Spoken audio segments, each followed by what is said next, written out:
বাশার আল আসাদ গত 8 ডিসেম্বর পলাইছে। হ্যাঁ, এজন্য উইকেট পড়ে গেছে। 8 ডিসেম্বর নতুন উইকেট পড়ছে। এই বছর আলহামদুলিল্লাহ 2 উইকেট পড়ছে। 5ই আগস্ট 1 উইকেট পড়ছে, 8 ডিসেম্বর আরেক উইকেট পড়ছে। 2024 সাল উইকেট পড়ার বছর। এ বছর বোলিং ভালো হয়েছে, কড়া বোলিং উড়ে এলাইছে। ইনশাআল্লাহ আরো উইকেট পড়বে, আরো উইকেট পড়বে। আগামীর উইকেট নেতানিয়াহু, ইসরায়েলের ওই কুত্তা, সেও পড়ে যাবে ইনশাআল্লাহ।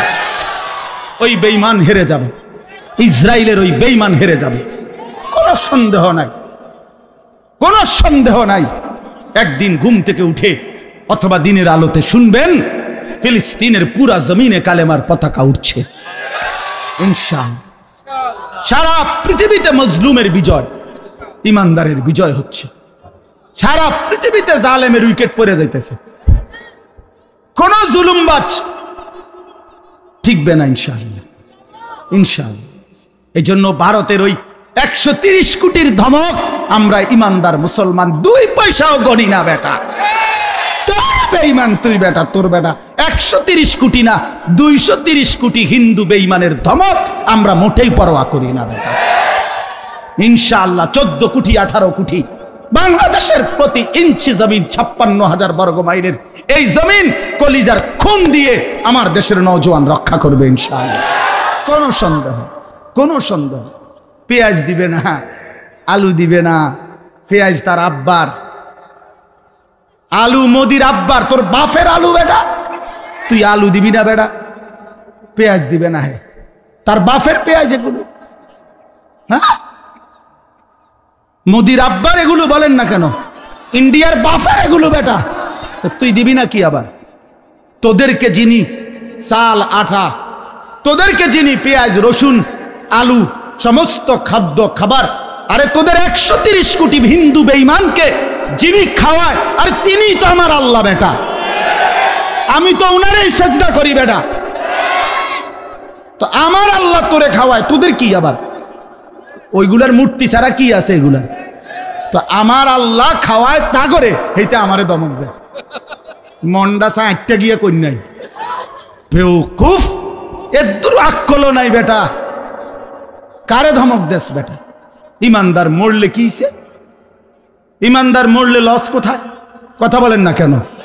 শহীদ অ্যাডভোকেট সাইফুল ইসলাম আলিফ চট্টগ্রামের জমিনে ইসকনের গুন্ডারা, সন্ত্রাসীরা যে ভাইকে শহীদ করেছে, সে আল্লাহর জান্নাতে ঘুরছে।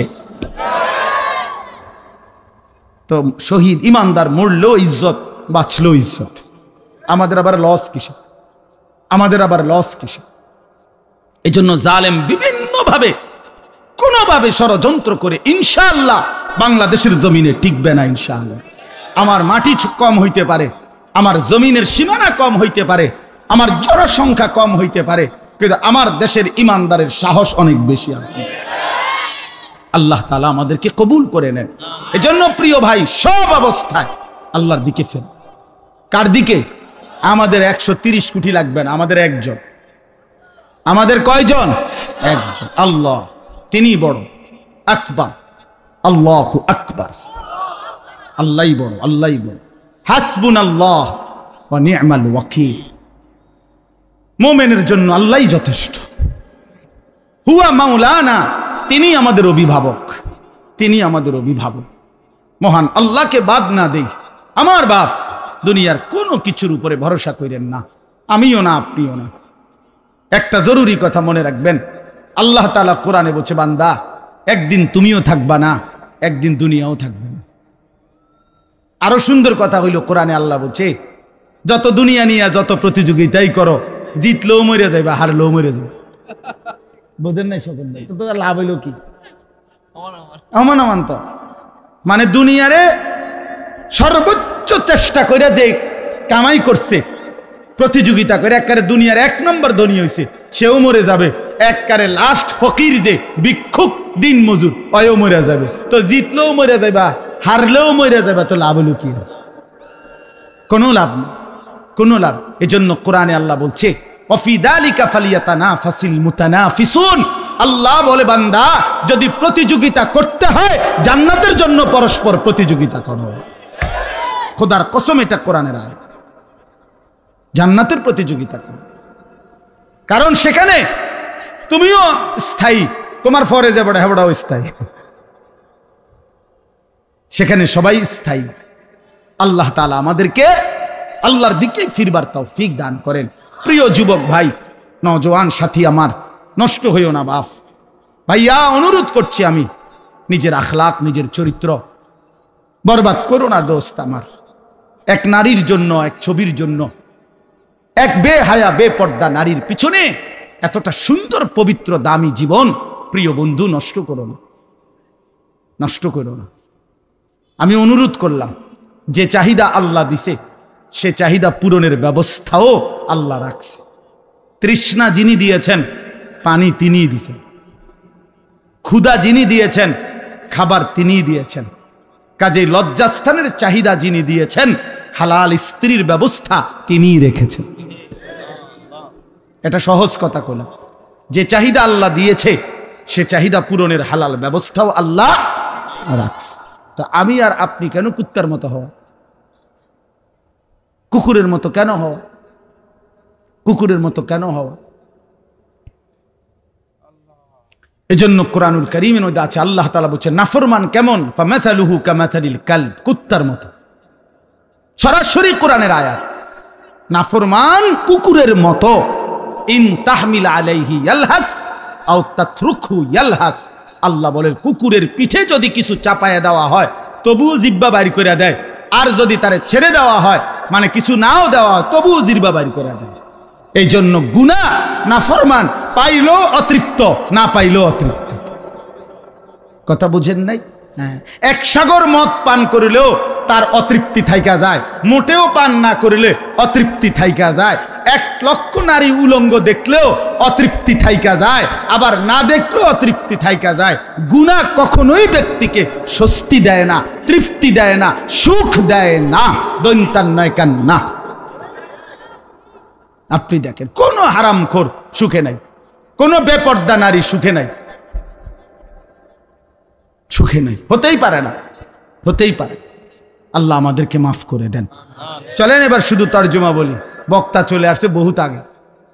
আমরা তো এলাকার, বুঝেন নাই, আমি তো এলাকার। মাওলানা আব্দুল কাদের ইসলাহি ভাই, ওই বেচারা বললে একটু কইছে মহব্বত করে, আমারে মহব্বত করে, ভীষণ মহব্বত। আমরাও তাকে খুব মহব্বত করি, বলেন আলহামদুলিল্লাহ।